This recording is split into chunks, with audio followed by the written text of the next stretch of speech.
રક્ષણાત્મક રિલેની સિલેક્ટિવિટી સમજાવો. તો સિલેક્ટિવિટી એટલે કે રિલેની ક્ષમતા એ છે કે તે પોતાના ઝોનમાં ફોલ્ટને સમજી શકે છે અને સર્કિટ બ્રેકરને ઓપરેટ કરીને ફોલ્ટી કમ્પોનન્ટ એટલે કે ખામીયુક્ત ઘટકને અલગ કરી શકે છે જે તેના ઝોનમાં ન હોય તેવા અન્ય સ્વસ્થ વિભાગોને અસર કર્યા વિના એનું ઓપરેશન જરૂરી છે.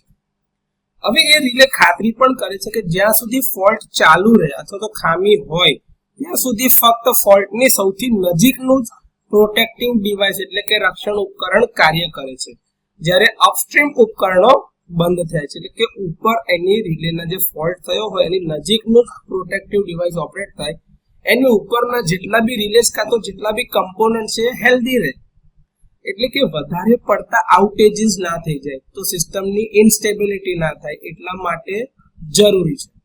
હવે જ્યારે સિસ્ટમ તેના પોતાના ઝોનમાં આ ફોલ્ટને સમજી શકે છે અને ખામીયુક્ત ઘટકને અલગ કરે છે ત્યારે તેને સંપૂર્ણ અથવા તો એબ્સોલ્યુટ સિલેક્ટિવિટી કહેવામાં આવે છે અને આવા પ્રકારના સિસ્ટમને યુનિટ પ્રોટેક્શન સિસ્ટમ કહેવામાં આવે છે. જ્યારે વિવિધ ઝોનના ગ્રેડિંગ દ્વારા સિલેક્ટિવિટી પ્રાપ્ત કરવામાં આવે છે ત્યારે તેને સંબંધિત અથવા તો રિલેટિવ સિલેક્ટિવિટી કહેવામાં આવે છે અને સિસ્ટમને નોન યુનિટ સિસ્ટમ કહેવામાં આવે છે. તો જ્યારે રિલે પોતાના ઝોનમાં ફોલ્ટ છે એવું સમજીને પોતાના ફોલ્ટ માટે જ ઓપરેટ થાય તો એને એબ્સોલ્યુટ સિલેક્ટિવિટી કહેવાય છે.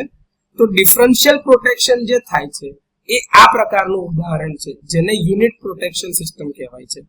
જ્યારે ગ્રેડિંગના આધારે તો ઓવરકરન્ટ પ્રોટેક્શન છે કાં તો ડિસ્ટન્સ પ્રોટેક્શન છે જે સિસ્ટમ ગ્રેડિંગના આધારે થાય છે તો એને રિલેટિવ સિલેક્ટિવિટી અથવા તો non unit type protection system કહેવામાં આવે છે.